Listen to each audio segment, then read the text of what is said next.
أعوذ بالله من الشيطان الرجيم.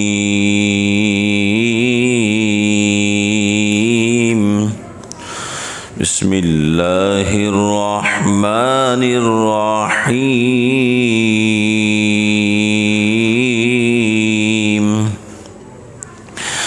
ما كان لأهل المدينة ومن حولهم من الأعراب أن يتخلفوا عن رسول الله ولا يرغبوا بأنفسهم عن نفسه، ذلك بأنهم لا يصيبهم ظمأ ولا نصب ولا مخمصة في سبيل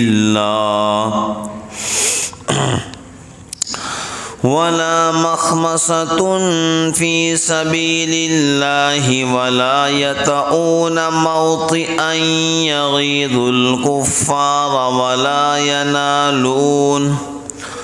ولا ينالون من عدو نيلا إلا كتب لهم به عمل صالح، إن الله لا يضيع أجر المحسنين. ولا ينفقون نفقة صغيرة ولا كبيرة ولا يقطعون واديا إلا كتب لهم ليجزيهم الله أحسن ما كانوا يعملون. نہ چاہیے مدینہ والوں کو اور ان کے گرد کے گنواروں کو کہ پیچھے رہ جائے رسول اللہ کے ساتھ سے، اور نہ یہ کہ اپنی جان کو چاہے زیادہ رسول کی جان سے، اور یہ اس واسطے کہ جہاد کرنے والے نہیں پہنچتی ان کو پیاس اور نہ محنت اور نہ بھوک اللہ کے راہ میں، اور نہیں قدم رکھتے کہیں جس سے کہ خفا ہو کافر، نہ چھینتے ہیں دشمن سے کوئی چیز مگر لکھا جاتا ہے ان کے واسطے اس کے بدلے نیک عمل، بے شک اللہ نہیں ضائع کرتا حق نیکی کرنے والوں کا. اور نہ خرچ کرتے ہیں کوئی خرچ چھوٹا اور نہ بڑا، نہ طے کرتے ہیں کوئی میدان مگر لکھ لیا جاتا ہے ان کے واسطے تاکہ بدلہ دے ان کو اللہ بہتر اس کام کا جو کرتے تھے.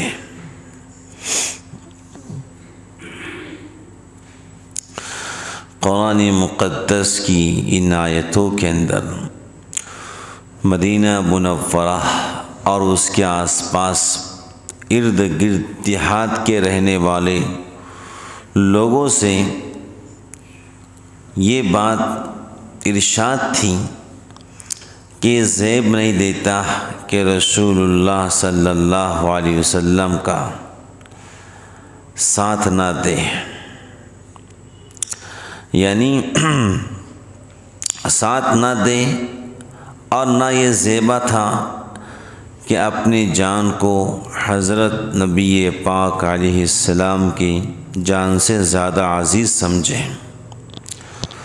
مطلب مسلمانوں کو یہ بات زیب نہیں دیتی کہ اللہ کے محبوب تو نکلے ہیں اللہ کے راستے میں، اور مسلمان جو ہیں آرام سے اپنے گھر پر بیٹھے رہیں، اور اللہ کے محبوب تو میدان میں نکلے ہیں، اور مسلمان اپنی جان کو آپ کی جان سے زیادہ عزیز سمجھے، یہ مسلمان کو زیب نہیں دیتا ہے. بات سمجھ گئے؟ مسلمان تو وہ ہوتا ہے جو حضرت رسول اللہ صلی اللہ علیہ وسلم کی جان پر اپنی جان کو نچھاور کرتا ہو.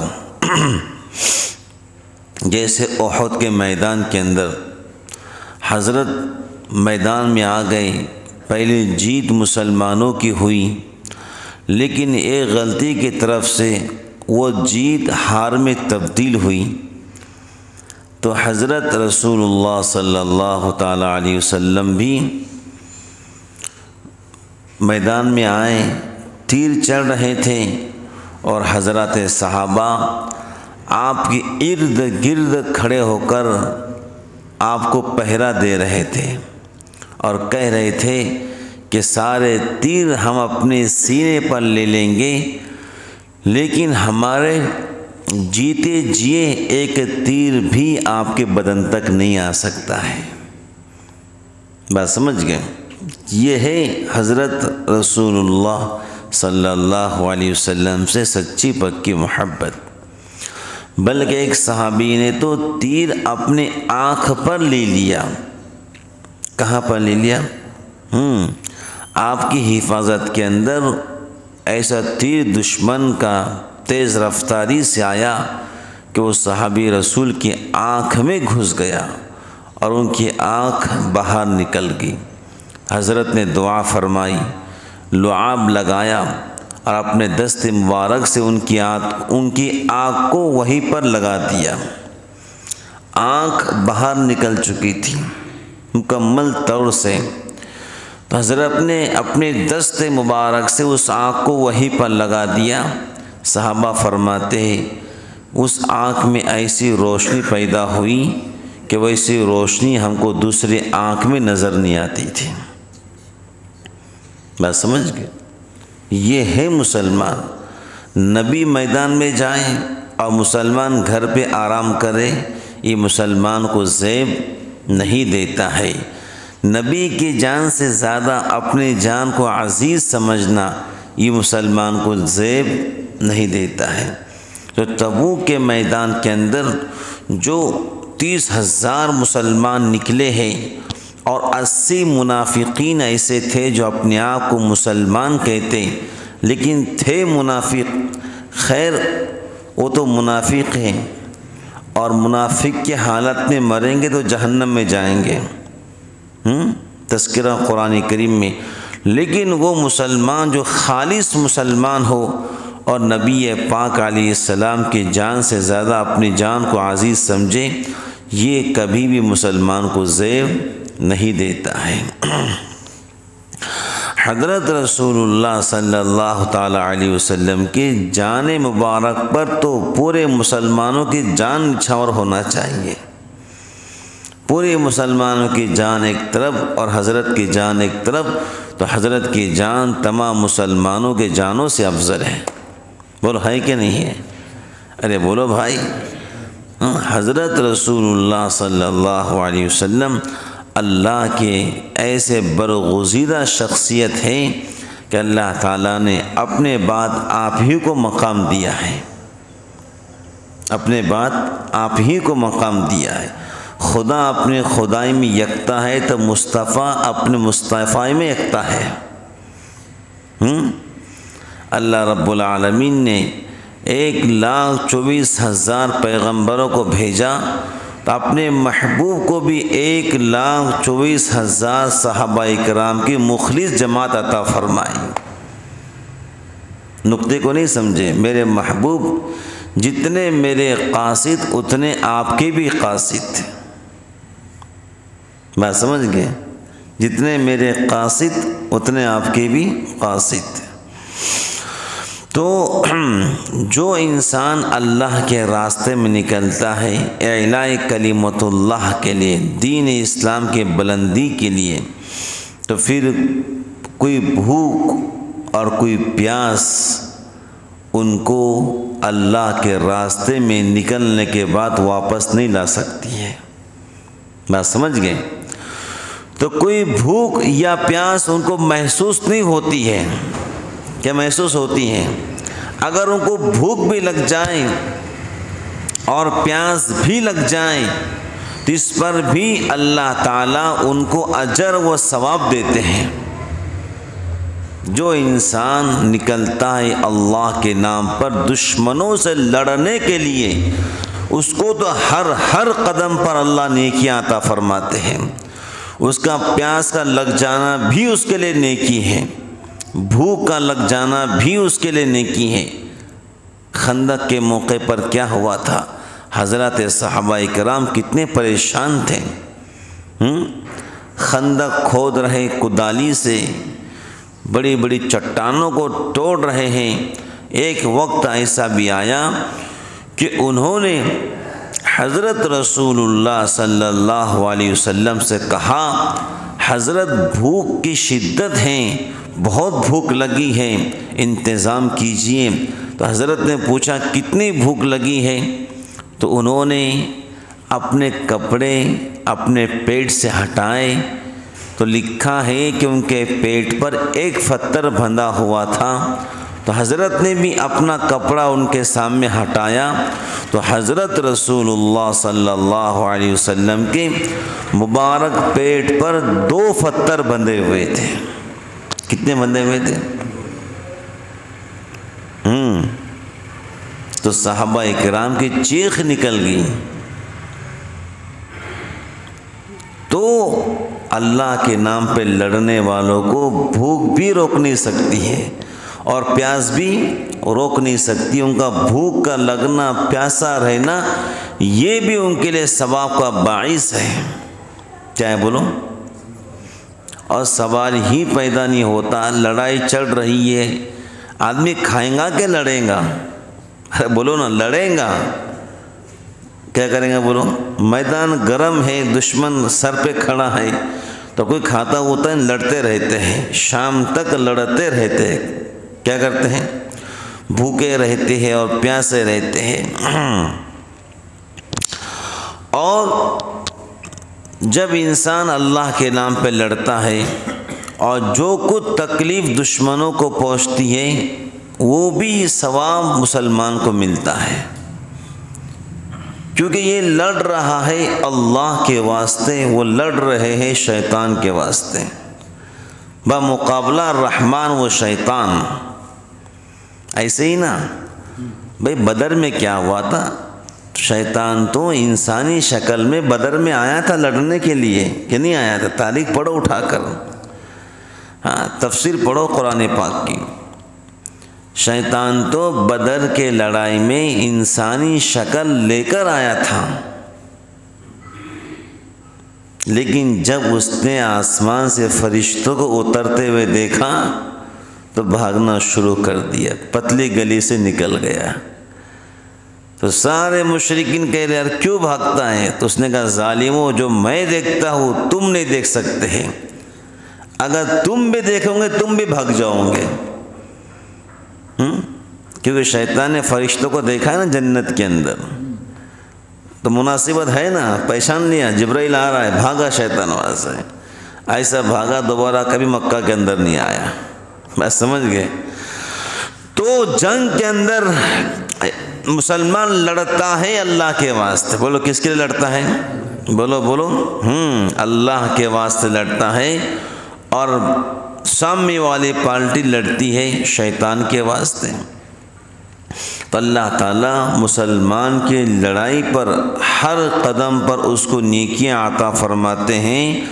اور دوسری بات یہ ہے کہ اللہ تعالیٰ کبھی بھی کسی کے نیک اعمال کو ضائع نہیں کرتے۔ یہ بات آپ ذہن میں رکھو، نیک عمل کوئی بھی کرو اللہ کبھی ضائع نہیں کرتا۔ مسلمان کرتا ہے تو اس کا نیک اعمال کا صلہ دنیا کے اندر بھی ملے گا اور آخرت کے اندر بھی ملے گا۔ جو بھی نیک عمل ہے، الدنیا مزرعۃ الی الآخرہ، دنیا تو کھیتی ہی آخرت کی۔ کیا ہے بولو؟ ایک آدمی اللہ کے نام پہ لڑ رہا ہے، ایک آدمی آرام کر رہا ہے، فرق ہے کہ نہیں ہے؟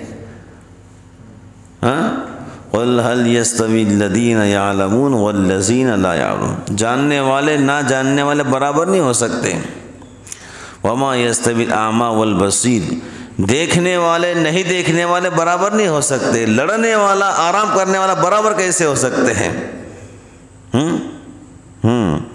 تو احد کے میدان کے اندر صحابہ کرام فرماتے خدا کی قسم احد پہاڑ کے پیچھے سے ہم کو جنت کی خوشبو آ رہی ہے، اور کفار و مشرکین کے چھتے میں چھلانگ لگا رہے ہیں، لڑ رہے ہیں، اور جب تیر اور نیزے ان کو لگ رہے ہیں، شہادت ان کو مل رہی ہے، تو زمین پر گر کر کہہ رہے فزت رب الکعبہ، خدا کی قسم آج ہم کامیاب ہو گئے۔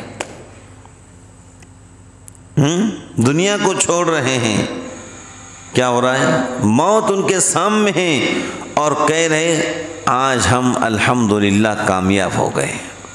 بولو کیا ہو گئے؟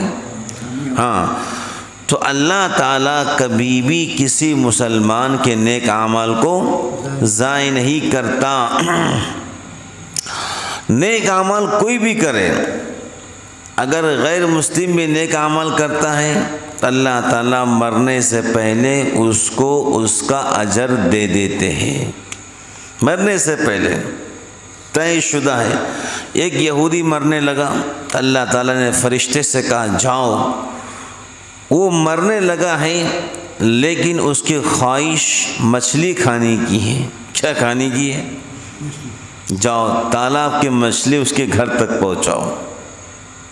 جی اللہ وہ تو یہودی ہے، وہ تو آپ کا نافرمان ہے۔ اللہ نے کہا اس نے فلاں وقت میں فلاں نیک اعمال کیا تھا۔ کیا؟ فلاں وقت میں فلاں نیک اعمال کیا تھا، اور اس کے نیک اعمال کا بدلہ اس کو مرنے سے پہلے ملنا چاہیے۔ آخرت کے اندر ان کا کوئی حصہ نہیں ہے۔ جا اس کے گھر تک مچھلی پہنچا دو، آخرت نے اس کا کوئی حصہ بولو بولو نہیں ہے۔ تو فرشتے نے تالاب کی مچھلی اس کے گھر تک پہنچائی، اس یہودی تک مچھلی پہنچی، سبب در سبب سے، سبب در سبب، بات سمجھ گئے نا؟ اور مچھلی بنائی گئی، گھر والوں نے اس کو کھلائے، اس کا انتقال ہو گیا۔ نیک اعمال کا بدلہ کہاں ملا بولو؟ جو غیر مسلم نیک اعمال کریں گے، اگر ان کو ایمان نہیں ملتا ہے تو مرنے سے پہلے اللہ اجر دے دیں گے، اور اہل ایمان نیک اعمال کریں گا تو یہاں بھی بدلہ پائیں گا، وہاں بھی بدلہ پائیں گا۔ بات سمجھ گئے نا؟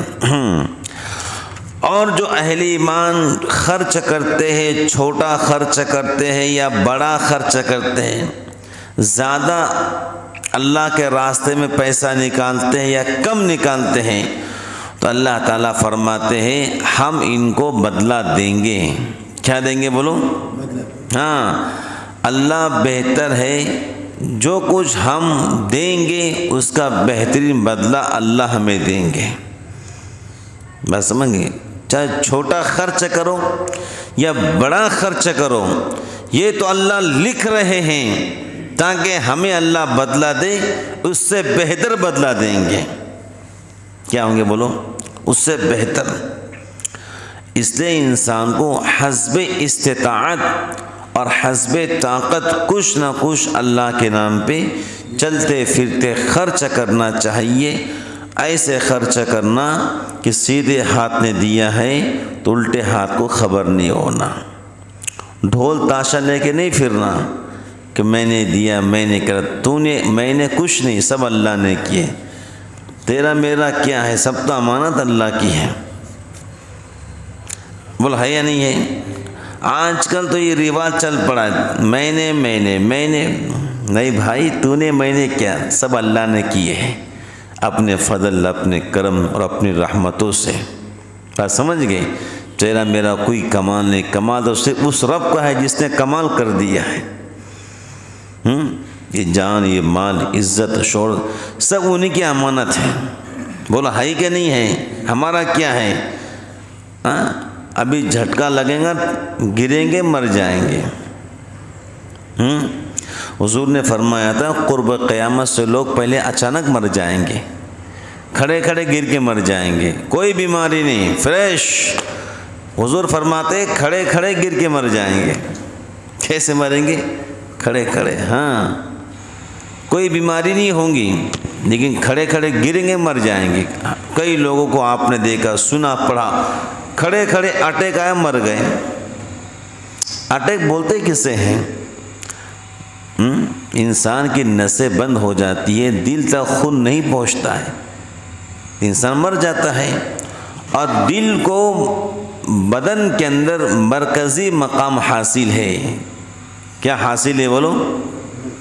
مرکزی مقام۔ دل بند تو انسان بھی بند، دل چالو تو انسان بھی چالو۔ یہیں سے تو خون سپلائی پوری باڈی کے اندر ہوتا ہے۔ تو انسان کو چاہیے سجدے لمبے کریں۔ کیا کریں؟ ہاں، نوافل میں سجدوں کو لمبا کرو، تمہارے باڈی تک پورا خون پہنچے گا۔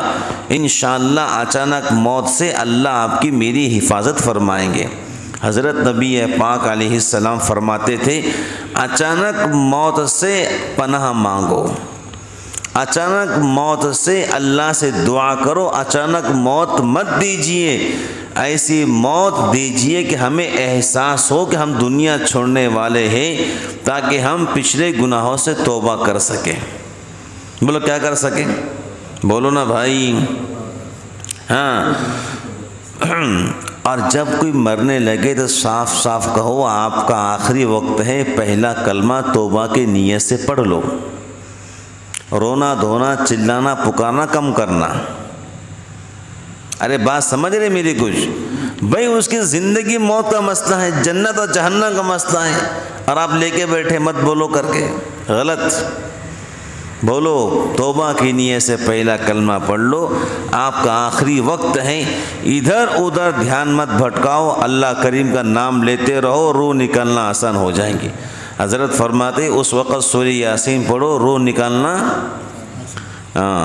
روح نکالنا۔ اب ڈھونڈتے پھریں گے مولوی صاحب کا ہے، امام صاحب کا سورہ یاسین پڑھنے، خود اتنے قابل بنو کہ خود سورہ یاسین پڑھ سکو، یا اپنے بچوں کو اتنا قابل بنا کہ وہ سورہ یاسین تجوید سے پڑھ سکے۔ ڈھونڈ رہے کہاں امام صاحب، کہاں نائب صاحب، چلو سورہ یاسین پڑھنے کے لیے۔ اتنا بھی دین ہمارے اندر نہیں ہے، اللہ معاف فرمائے۔ باپ مر گیا، جنازہ نہیں پڑھا سکتے، اتنا بھی دین نہیں ہے۔ اتنا تو دین ہونا چاہیے کہ ہم باپ کے جنازہ پڑھا سکیں۔ اب سورہ یاسین پڑھنا ہے، ڈھونڈ رہے مولوی صاحب کو، آؤ سورہ یاسین پڑھنے۔ تم کیوں نہیں پڑھتے ہیں؟ تم نے کیوں نہیں سکھا ہے؟ دین سے اتنی دوری کیوں ہے؟ قرآن سے اتنی بے رغبتی کیوں ہے؟ خود سورہ یاسین پڑھنے والے بنو، خود باپ کے جنازے کے نماز پڑھانے والے بنو۔ یہ دین تو ہر ایک کو آنا چاہیے کہ نہیں آنا چاہیے؟ بولو۔ تو اللہ تعالیٰ اہل ایمان کا الا کتب لہم لیجزیہم اللہ احسن ما کانوا یعملون، بدلہ دیتے ہیں۔ کہاں پر؟ دنیا کے اندر بھی اور آخرت کے اندر بھی، اور اللہ کے پاس لکھا جاتا ہے۔ کیا ہوتا ہے بولو؟ ہر عمل اللہ کے پاس لکھا جاتا ہے، ہر عمل، تمہارا میرا آپ کا سب کا ہر عمل لکھا جا رہا ہے، نیکی کا بھی برائی کا بھی۔ تو اہل ایمان کے ہر عمل کو لکھا جاتا ہے، نیکیاں، یہ نیکی کیا، وہ نہیں کیا، ہر نیکیاں، گناہ کیا ہے تو فرشتوں کو روکا جاتا، رک جا ذرا، توبہ کرے گا، شاید نہیں کرتا ہے تو پھر فرشتہ گناہ لکھتا ہے۔ لیکن اہل ایمان کی تو مزے ہے، وہ دنیا کے اندر جو بھی نیک عمل کرے گا اللہ تعالیٰ دنیا اور آخرت کے اندر اس کو بدلہ عطا فرمائیں گے۔ اللہ تعالیٰ سے دعا کرتے ہیں اللہ تعالیٰ مجھے اور آپ کو عمل کی توفیق عطا فرمائے۔ آمین۔ وآخر دعوانا الحمد للہ رب العالمین۔